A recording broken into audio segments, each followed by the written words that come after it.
Olá, internautas da página Notícias da Hora, eu sou William Esperança e nós estamos em mais um podcast aqui pelo seu melhor e mais acessado portal de notícias. Eu sempre digo que se você quiser se manter bem informado com tudo que está acontecendo, não só no estado do Acre, mas no Brasil e no mundo, você pode estar acessando www.noticiasdahora.com.br. É sempre uma satisfação estar batendo papo com vocês aqui, mais uma edição do podcast essa semana, trazendo assuntos de relevância e de interesse público, para que você possa entender um pouco de como é que as coisas funcionam dentro do nosso estado. A gente está falando aí tanto na questão da administração do executivo, do legislativo. Já trouxemos pessoas do judiciário também para falar com a gente. E hoje, né, eu estou tendo a grata satisfação de receber aqui o engenheiro civil Sebastião Aguiar da Fonseca, né, conhecido como Tião Fonseca, mais conhecido como Tião Fonseca, né? Estou, inclusive, aqui admirado que ele foi o fundador do SAERB, né? É isso, Tião? É isso. Do SAERB, né? Eu não sabia, né? Inclusive, o SAERB sempre a gente... Antigamente, Tião, como é que era o nome antigamente, antes do SAERB? Como é que dava o nome? Era o... Não, eu vou te contar rapidinho. Eu era presidente do CREA Acre e havia o projeto do Canal da Maternidade acoplado com a ETA. Com a ETA. E a Sanacre em insolvência, endividada. E aí nós lançamos com o presidente do CREA a municipalização da água. E aí foi discutido politicamente com as autoridades judiciais. Nós levamos até o governador de então, o Olei Cameli, que ele teria, para resolver o problema do calor da maternidade, precisaria o Estado reformular o projeto, porque se houve superfaturamento naquela época, quem dava o preço básico era o Estado. Então, a Odebrecht, que estava no processo, teria que ter uma saída. Na hora nós fizemos esse caminhamento, mas não teve guarita. Mas o Jorge Viana, quando assumiu, fez exatamente o que a gente estava querendo fazer. E saiu a ETA 2 e saiu o canal da maternidade.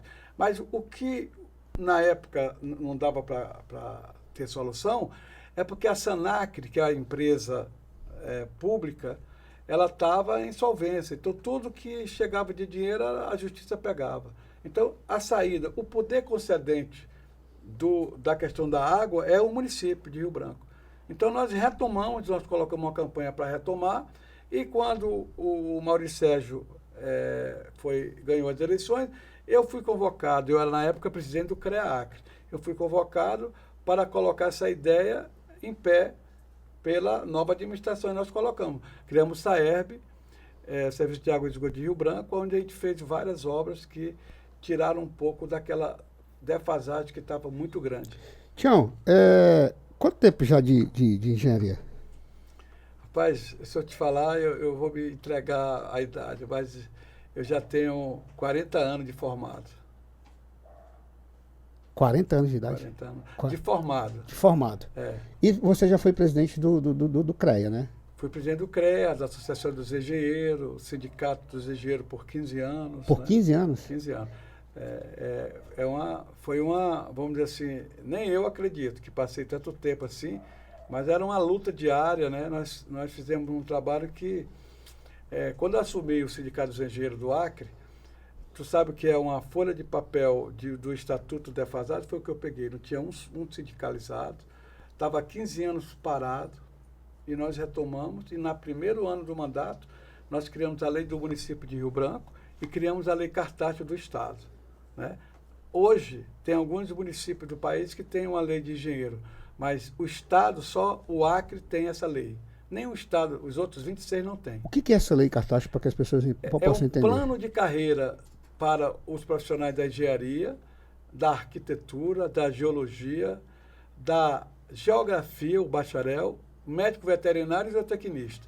Essas classes todas compõem dentro do Estado um plano de carreira para essas categorias. E aí o chamado dela é a Lei Cartátil. Lei Cartátil. Poxa, que interessante. Tião,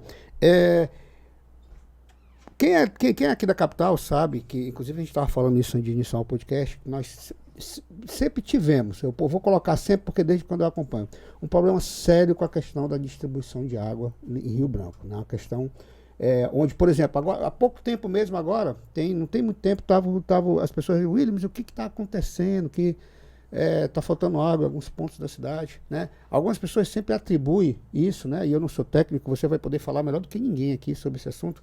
Atribuem muito a questão do rio, né? Ah, porque o rio está baixo, ah, porque tem uma bomba que aconteceu isso, ah, porque tem... Sempre coloco vários problemas, mas sempre se sobrecai sobre o rio Acre. De fato, o que acontece hoje?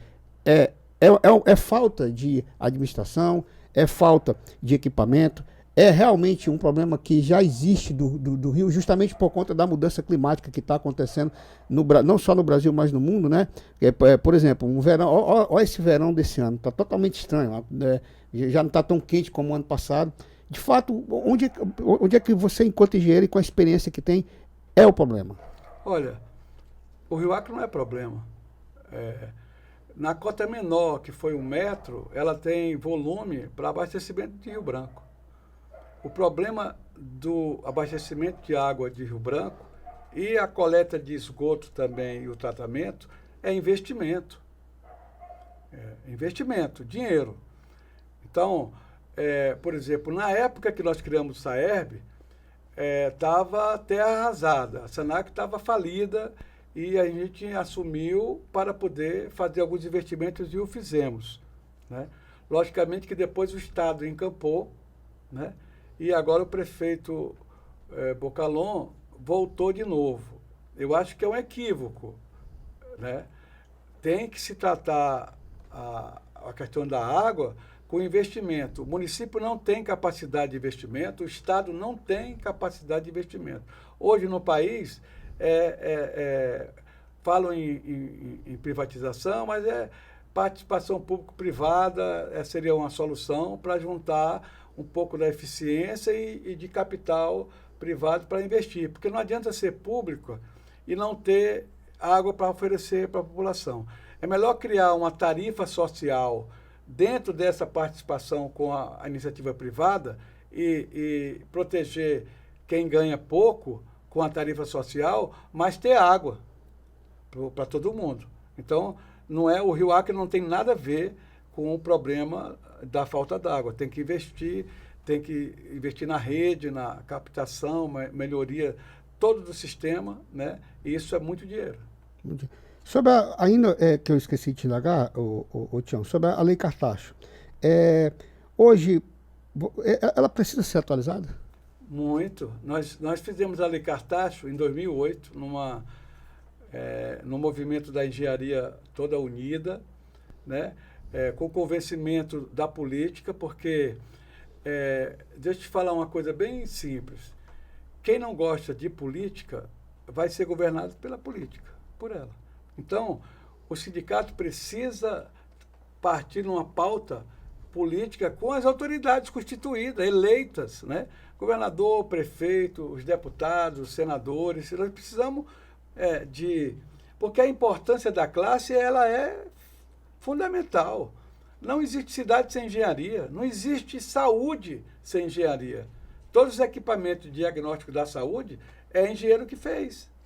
Ressonância, tomografia, raio-x, arco cirúrgico, tudo que depende, que os médicos dependem para fazer cirurgias e também para fazer o diagnóstico de doença, é da engenharia. Então, para onde você for, produção, agronegócio, sabe? Saneamento, habitação, estradas, é a engenharia que está. Então, eu acho que, falando, por exemplo, como candidato agora no dia 14 de agosto, tem a eleição para o Sindicato dos Engenheiros, eu quero voltar ao sindicato ser grande de novo, porque nós temos que ocupar o nosso espaço. E a gente tem que ter interlocução política e nós temos que mostrar para a sociedade também a nossa importância. Não é só ter importância, é mostrar a importância, promover a discussão da engenharia nos âmbitos, até dentro da universidade. Quando eu fui presidente do Sindicato dos Engenheiros, só para você ter uma ideia, nós tínhamos 500 e poucos filiados e 1.500 estudantes universitários das áreas filiados com carteira, desenvolvendo com a gente atividade, porque é preciso engajamento com a política, com a universidade, com a sociedade. A engenharia é muito importante para ela estar hoje ela está em uma garagem na periferia da cidade. Não é o tamanho da engenharia. A gente vai resgatar, vai tirar o sindicato da garagem. A gente vai querer colocar na importância que tem. Né? Tião, tu acredita que o governo ele tem interesse nessa atualização hoje? Eu acho que você precisa conversar. Tem que ter alguém à Não, frente que conheça, que entenda, para exatamente. poder... Então, vamos aqui. Deixa eu te falar uma coisa bem, bem concreta.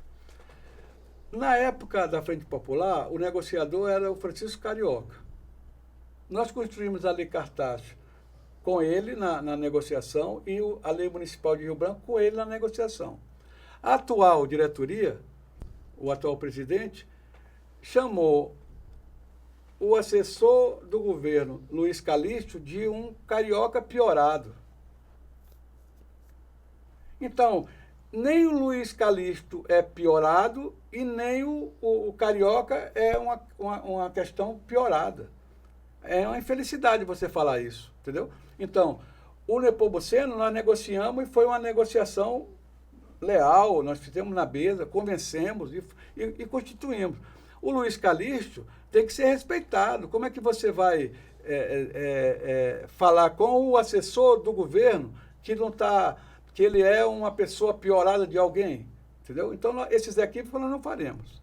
Entendeu? Então, deixa eu te perguntar. Tu acredita que hoje o Acre, quando a gente fala de Acre, a gente fala dos governantes atuais, eles escutam os engenheiros hoje? Claro, a Lei Cartacho, olha bem, a Lei Cartacho é a única do país, correto? Certo. Eu falei, não Foi. tem outro estado. Outro estado. Então, a política do Acre escuta.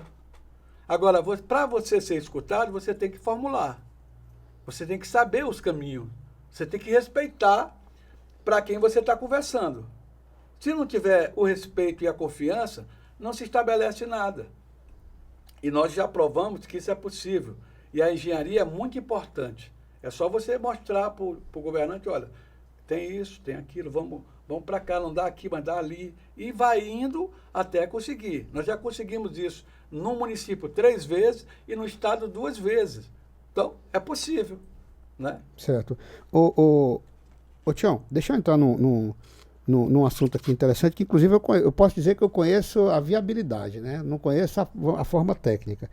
A gente, inclusive, estava conversando hoje pela parte da manhã, antes da gente combinar de bater um bate-papo hoje, sobre a questão da BR-364. Nós temos a BR-317, que é a que dá a saída para o Pacífico, que vai para o Peru, e temos a BR-364, que se encerra lá na região do Juruá. A BR-364, há anos, né, desde a época você tocou na questão da Frente Popular, que foi a que tornou real e a viabilidade desse acesso hoje, mas de lá para cá é uma BR que apresenta todos os anos diversos problemas. São inúmeros. Né? Nós tivemos agora recentemente, por exemplo, a vinda do ministro do governo Lula, onde ele garantiu aí a questão da construção da estrada com o formato macadame, né? Que são várias camadas que são colocadas ali para que tenha aí uma durabilidade de 15, 20 anos.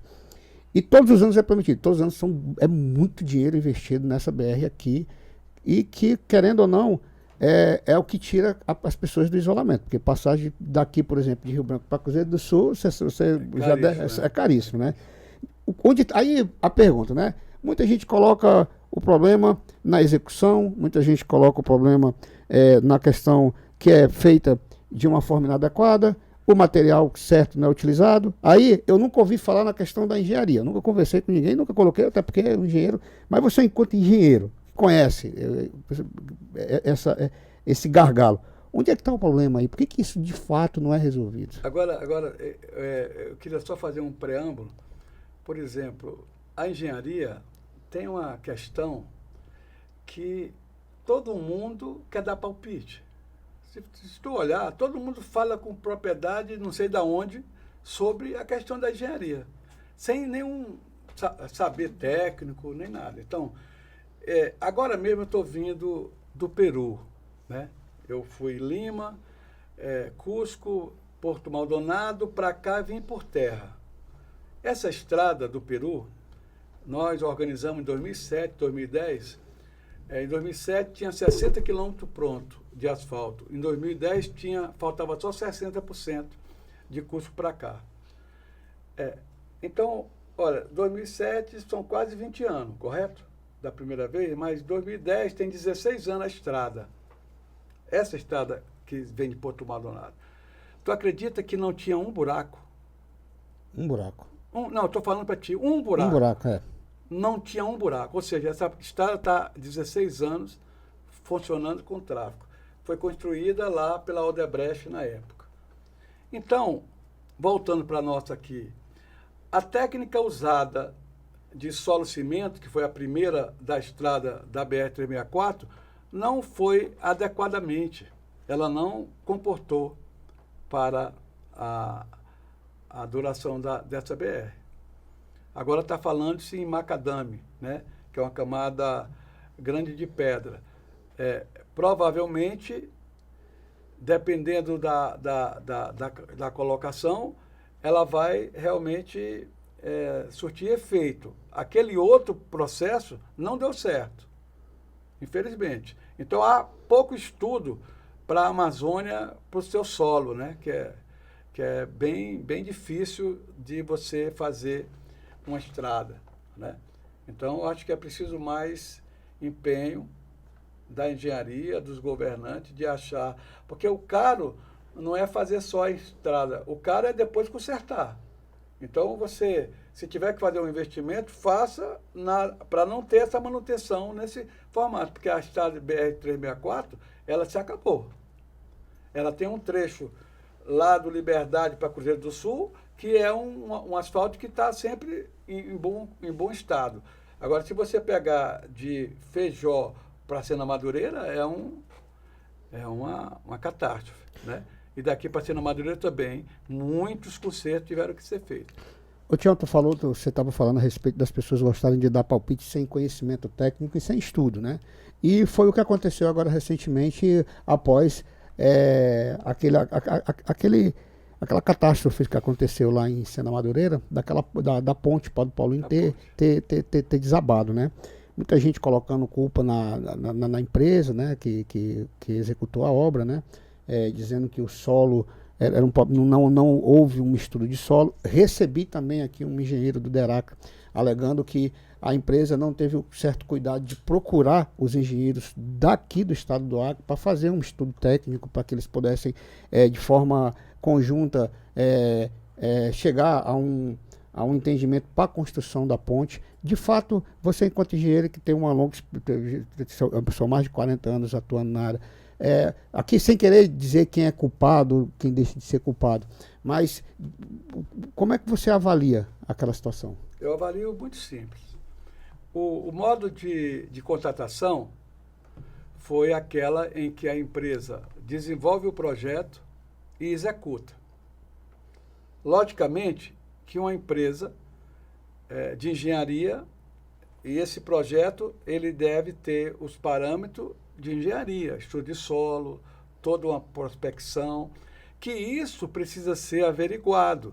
Mas não é assim, caiu hoje, amanhã o cara já sabe o que é. Precisa ser averiguado por quem entende, de uma forma transparente, porque não é só a palavra da empresa que fez, não é só a palavra do Estado que acompanhou, porque tem a obrigação de fiscalizar, é todo um entorno que precisa saber aonde foi o erro. Porque aqui nós tivemos na passarela problemas estruturais. Teve que reforçar aqui na passarela, entre as duas pontes aqui do centro da cidade. Em Sena Madureira, aquela ponte de Sena Madureira, também teve que reconstrução da cabeceira. Então, há problemas. Agora, você definir sem um prévio estudo irresponsabilidade, ou politicamente quem quer aproveitar está sendo oportunista. Não dá.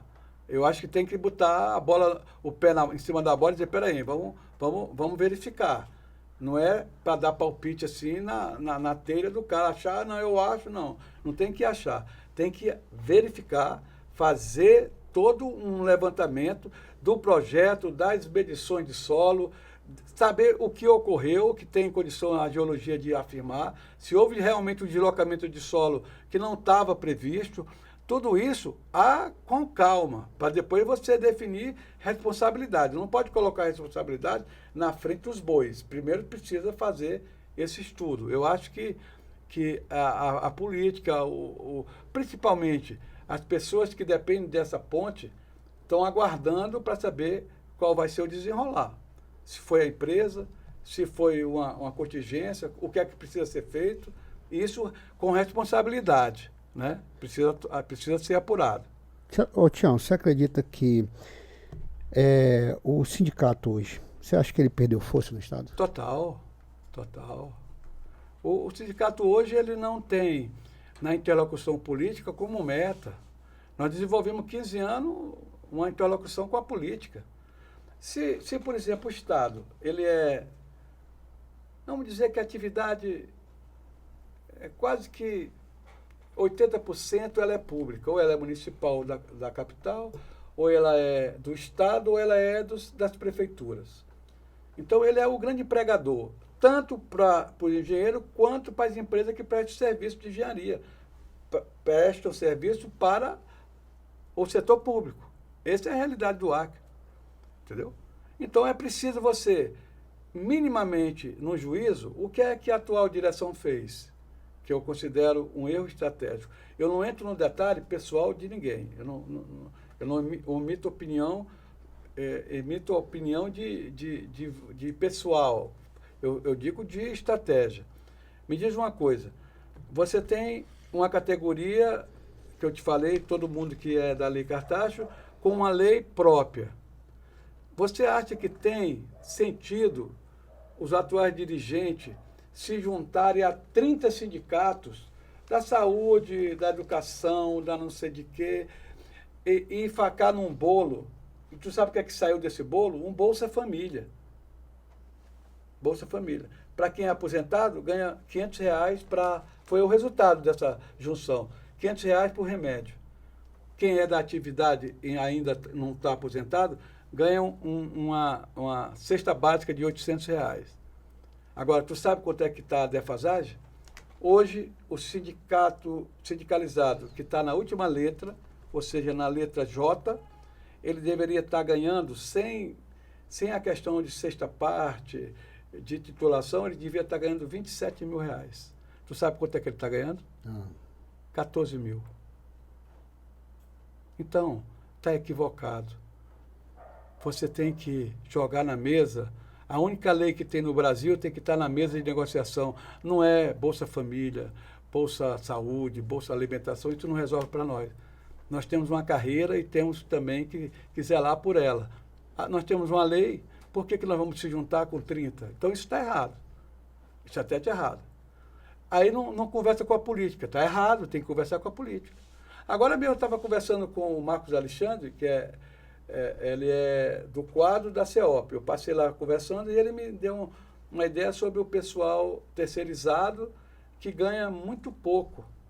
E até lançou para a gente defender, e eu topei defender o pessoal terceirizado, desde que se sindicalize depois de 1º de janeiro, se nós ganharmos a eleição, ao SENGE, e a gente colocar na lei que vai ser aprovada na Assembleia, a gente tem certeza disso, que os terceirizados passam a ganhar a letra A da Lei Cartacho, que é uma tabela para não ganhar menos que o piso nosso. Do que o piso, né? Eu acho que isso é viável, desde que eles também façam a sindicalização, para lutar junto com a gente, entendeu? Então, isso tudo é uma construção. É preciso... e eu estou falando isso porque nós já fizemos. Eu não estou aqui falando de maravilhas e nem vendendo facilidade. A gente trabalhou e concluiu isso várias vezes. Tião, você fala aqui no teu projeto que caso chegue à presidência do sindicato, a busca, né, por concurso público para profissionais da engenharia. Como é que se encontra hoje o quadro? Assim, por exemplo, você tem terceirizado, ganhando abaixo do piso aqui da Lei Cartacho. Esse sindicalizado, esse terceirizado, ele nem é sindicalizado, porque ele não é funcionário público. Isso enfraquece a classe. Então, eu acho que o terceirizado tem que ser num esforço que o governo queira em ter que desenvolver projeto, tem muita obra, aí ele pode... Agora, tem que ter um quadro mínimo que seja responsável pela fiscalização, pela produção de projeto, pelo exercício do dia a dia do que está ocorrendo. Então, não dá para ficar muito terceirizado, pouco do quadro, tem que ter um equilíbrio. E aí nós precisamos buscar os profissionais da engenharia, da geografia, médico veterinário, zootecnista, geólogo, para o quadro, para depois, quando tiver um plus, uma demanda maior, aí se faz vamos dizer assim, o ingresso dos terceirizados para reforçar, que ele vai ficar um período, depois não vai ser necessário quando não tiver a demanda.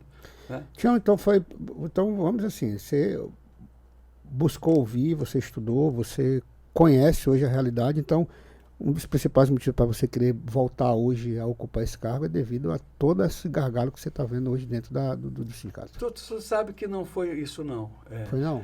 Foi assim, um grupo de engenheiros amigos, bastante assim, numerosos, fizeram uma convocação para mim. Tião, a gente está precisando de voltar a viver o que a gente viveu há 6 anos atrás.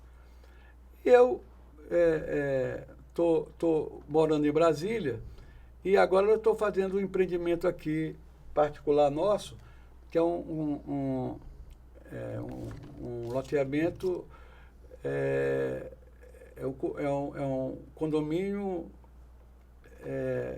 de casa ali na 40, no quilômetro 11 ali da C40. Esse projeto vai demorar aí uns 3 a 4 anos. Né? Então, como o pessoal soube que eu estava com esse trabalho, fizeram esse apelo para mim e eu aceitei. Já estou aqui, eu não fui... Mas eu só quero um mandato, viu? Eu só quero um mandato. Eu venho para trabalhar a atualização da Lei Cartacho, Lei do Município, e nesses 3 anos é o meu esforço para cima disso. Não serei candidato à reeleição. Daqui 3 anos, faço 70 anos, eu já tenho que ver outras coisas, né? Porque eu não tenho muito tempo por aqui, não. Né? Já está chegando... Está novo ainda, Tiago. Então eu preciso, por exemplo, já que estamos nesse impasse, precisando urgentemente disso, a gente resolveu colaborar. E estamos aí colocando o nome, mas democraticamente. A atual direção tentou de todos os meios impedir a nossa... Inclusive, é o que eu ia te perguntar aqui agora, né? Que inclusive a justiça anulou a impugnação da chapa que tentaram fazer. Por que você vê isso como uma perseguição? Como é que você vê isso? Perseguição não, eu vejo como um ato antidemocrático e é meio que vergonhoso você tratar um ex-presidente que tem uma folha de trabalho com essa formalização do que eles estavam fazendo. Então, impugnaram, a justiça deu liminar e agora, quinta-feira passada, deu definitivo. Então, anulou. Tu vê isso como uma tentativa de impedir a tua candidatura? Mas total, mas não tem outra coisa. Tu sabe o que é que eles fizeram? Mandaram para mim uma lista de filiados com o número do CPF. Eu te pergunto, eu sou da Receita Federal? Isso o que é isso? Isso é tentativa de dificultar a comunicação com o sindicalizado. Então, a justiça mandou dar CPF, já que deu CPF, WhatsApp, e-mail, telefone fixo, telefone, o que tivesse. Mas a justiça que mandou. Estava lá no regimento eleitoral uma pérola. Estava lá que o local e o dia da eleição podia ser dito até 2 dias antes dela acontecer. Me explica como é que é isso. Você faz uma eleição, não diz onde é que vai ser, não diz o dia que vai ser, não tinha dia, não tinha nada, sabe? E eles fizeram uso indevido do Instagram do sindicato, colocando propaganda que a justiça mandou retirar e colocar nosso direito de resposta. Então, tudo que eles tentaram fazer, a justiça corrigiu. E eu estou feliz com isso, porque o que interessa é agora o voto de cada sindicalizado. Tem 2 propostas. O sindicalizado escolhe a que está aí e a nossa, que já conhece. O que eles decidirem, está decidido. Então, quem ganhar, cumpre o que falou, e quem perder, não chora. Quem perder, mete a viola no saco e deixa para isso tem eleição. Né? Ninguém tem que ter medo de resultado. Ou ganha ou perde. Qual é, na tua visão, a maior desvantagem que os engenheiros do estado do Acre hoje têm com a atual administração? A administração do governo? Não, perdão, do sindicato. Não, eu acho que é o equívoco, né? O equívoco. Ó, 6 anos de administração não levou a nada. Muita coisa foi retrocesso. Então, Hoje a sede, por exemplo, é uma sede provisória. é uma garagem, É uma garagem. do interior, lá na Silvestre Coelho, no bairro da Paz, um negócio que não faz jus à nossa importância, Ao tamanho. ao tamanho e o que a gente construiu nesses 15 anos. Né? Não só, eu te falei tudo isso, essa interação com o universitário, essa interação com a política, interação com a sociedade, porque engenheiro é importante na cidade, é importante para o Estado, é importante em todas as áreas que eu citei há pouco. Então, nós temos que ter uma interlocução à altura da importância. E nós temos que mostrar isso para todo mundo. E discutir isso de pé, né? de pé de igualdade, para demonstrar que a gente precisa ser aliado para a gente trazer o desenvolvimento do Estado. Nós estamos em todo lugar que você queira. Eu já falei, produção, cidade, saneamento, até os médicos veterinários, nós estamos com a aftosa zero, foi um produto de trabalhadores da gente, né? Da nossa classe. Inclusive, Tião, vale lembrar, e quem lembra de tempos atrás, aí, antes do Enem, quando existia o vestibular mesmo da Universidade Federal do Acre, sempre foi um dos cursos mais concorridos da Universidade Federal, foi o curso de engenharia, justamente por proporcionar uma qualidade de vida, uma qualidade financeira, porque é um curso que, querendo ou não, eu até digo que na época que não tinha um curso de medicina, ficava ali entre direito e engenharia civil, os dois cursos mais concorridos da época. Exatamente. É um curso difícil, né? Porque você Muito sabe difícil. que a base da matemática, no geral, todo mundo não se dá bem com a matemática, e a basicamente da engenharia é física, matemática, né? Química, é um estudo que precisa, né? E eu quero te dizer que eu sou engenheiro de vocação. Eu saí do Acre com 17 anos, aqui não tinha engenharia. Na época não tinha curso? Não, eu fui estudar em Brasília, 2º grau, para poder me preparar melhor para fazer engenharia. Então, eu fiz engenharia no Ceará, como vários amigos nossos fizeram engenharia no Ceará. Então, o que ocorre é que eu tive que sair daqui para poder seguir a minha vocação. Hoje tem engenharia na Universidade Federal, tem na Uninorte, tinha até então na FIRB, FAAL, né? Então, hoje o acreano tem a oportunidade de fazer o curso, né? Então, precisa a gente dar muito importância para a formação, a discussão do melhoramento do quadro público para ter qualificação, para poder ter sempre atualização das coisas novas que acontecem todo dia. Então, é um andar constante, né? Eu acho que o sindicato, que ele é o representante legal. Eu fui presidente do CREA Acre. O CREA, você é profissional, vamos dizer, eu sou engenheiro. Eu só exerço a minha profissão se eu tiver o registro no conselho. É uma autarquia pública federal. O sindicato dos engenheiros, ele representa o engenheiro, legalmente. A associação do qual fui presidente também é a parte festiva, é o clube, é o que faz aquela parte social. Então, eu fui presidente da associação, fui presidente do CREA e fui presidente do sindicato. Então, as 3 categorias de representação, eu estive por lá. Então, eu tenho uma vocação, eu sou idealista, né? Idealista. Nós fizemos trabalho, por exemplo, eu queria te dizer que esse trabalho aqui, ó, é um levantamento, vou ler o título que é bonito e é grande, ó. Levantamento das condições geológicas e hidrológicas do Rio Acre para implantação de medidas estruturantes de regularização de vazão e contenção de enchente. É um trabalho para a gente discutir sobre as enchentes. Nós fizemos isso, o sindicato patrocinou, juntou com órgãos, fizemos um relatório, está aqui na sua frente. Daqui nasceu uma emenda do senador Márcio Bittar de 5,5 milhões para aprofundar os estudos. O Estado licitou, deve estar finalizando aí vamos dizer, a definição de quais soluções. Vou te dizer uma coisa que nós, nessa expedição, medimos. O riozinho do Rola e o rio Chapuri são responsáveis pela enchente do Rio Acre em 40%. 40%? 40%. Então, pode ser que você resolva com uma barragem nos 2 rios. Pode ser que você faça lagoa de regularização, onde a água excedente vai para um lago grande. Pode ser que você precise fazer uma barragem no Rio Acre. Tudo isso precisa se aprofundar e foi o objeto dessa emenda do senador para que dê as soluções para a alagação do Rio Acre. Isso é muito importante. Eu acho que é um dos maiores desastres ambientais do Acre, é aquela alagação. Ela desmobiliza aí, no mínimo, 100 mil pessoas. Sai das suas, não sei quantas mil casas. Aqui eu vou só dizer números aqui, que eu não decoro números assim, não. Ó. No da enchente de 2015, cota 18,40.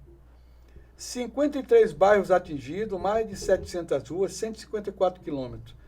29.300 edificações afetadas. 102.550 pessoas atingidas. 32 áreas rurais com produções comprometidas.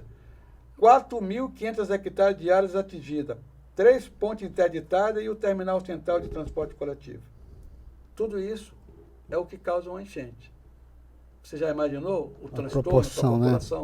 Então, o sindicato precisa estar atuando também na sua aplicação da sua profissão. Não é só salário. O sindicato não é só para pedir salário melhores. Nós precisamos de mais engenharia, discutir as questões, ir no problema. E isso na nossa administração nós fizemos. E é importante, para você ter o respeito do político, da sociedade. Para isso que você precisa se mostrar e também colaborar. Né? Esse trabalho aqui nós fizemos com nossos custos. E o Estado, vamos dizer que o Estado fez 30% e nós 70% para fazer essa expedição. E nós somos um sindicato pequeno. E nós seguramos 70% da despesa que foi para fazer essa expedição. Ô Tião, e qual a mensagem que você deixa hoje aqui para os engenheiros? E a mensagem é para que eles possam aí assim repensar, né, como é que está hoje e como pode ficar. A mensagem é com muita tranquilidade. Eu aceitei o desafio, estou colocando meu nome para o dia 14, dirigir aí um grupo que a gente já realizou e a gente precisa colocar o sindicato e a engenharia no tamanho que ela é. E aí, isso democraticamente, não como queriam fazer por WO, vencer uma eleição sem concorrente. Nós já corrigimos isso na justiça. Então, agora está na mão dos engenheiros. Tem 2 projetos, eles analisam e não votam. É muito tranquilo. Né? Para isso, é uma análise de cada um para ver qual o caminho melhor. E tomar. E o caminho que for tomado pela eleição, pela maioria, é o caminho que você tem que respeitar. Eu já estou falando isso antes, para depois não dizer que eu respeito, para isso eu estou concorrendo. Se for da vontade dos sindicalizados, dos profissionais, que a gente retorne, a gente vai ter os votos para isso. Se for a atual, está atendendo, é votar na atual, que vai estar tudo resolvido. Eu não estou numa guerra. Quiseram fazer uma guerra, mas eu não estou numa guerra. Eu estou numa disputa que eu acho democrática. Né? E hoje eu sou também diretor da Federação Nacional dos Engenheiros. Eu tinha largado a federação e a atual presidente da federação me convocou de novo. Não, Tião, você venha para cá, é importante. Nós fomos, viu, nós fomos o sindicato mais atuante do país quando a gente foi presidente. O sindicato foi um estouro assim, de coisas boas que aconteceram aqui, reconhecido nacionalmente. Então, a gente, com toda a tranquilidade, com toda, vamos dizer assim, o respeito às regras, a justiça já colocou no lugar o que estava fora do lugar, agora só depende do profissional. Maravilha. Tião, tem alguma coisa algum assunto que eu deixei de comentar ou de falar que você gostaria de acrescentar? Eu acho o seguinte, nós falamos de muita coisa, eu acho que a engenharia ela é vamos dizer assim, empolgante, né? Eu acho que a política precisa andar com mais parceria com a engenharia. As decisões dos governos precisam estar consoante com as regras da engenharia, com, sabe, a prática da engenharia, para se estar construindo cada vez mais com qualidade, né? Se desenvolvendo as políticas públicas de acordo. Acho que tem que ter um diálogo importante. É fato que pode se construir esse diálogo, e eu acho que você colocou, tem outros assuntos que a gente, numa outra oportunidade, a questão do Rio Acre. Nós fizemos um projeto do Igarapé-São Francisco, entregamos para o ministro da época do governo Bolsonaro, desenvolvemos com mais de 20 profissionais aqui, sem custo para o Estado. Eu defendi isso lá em Brasília, na bancada federal, com o ministro Ricardo Salles, que era o ministro do Meio Ambiente do governo Bolsonaro. Então, a engenharia na nossa administração sempre foi propositiva. Então, é um assunto que tem muita água para rolar. Então, numa outra oportunidade, eu venho aqui para a gente transcorrer outros assuntos, e eu quero agradecer o espaço, sabe? A audiência sua, que é grande, né? Eu sempre, quando eu estou fora, eu sempre procuro o site, e o Notícia da Hora é um deles, que eu me informo. Eu sou um acriano, como diz o outro, do pé rachado, amo minha terra, sabe? Sou acriano legítimo aqui, meu pai e minha mãe são acrianos, sabe? Então, eu sou a segunda geração. Meus avós eram português, paraibano, cearense e amazonense. Mas os meus pais são acrianos e eu sou acriano. E amo minha terra e quero sempre estar envolvido e colaborando, sabe? Com proposta que nos engrandeça como cidadão, como Estado, como município. Obrigado pela oportunidade.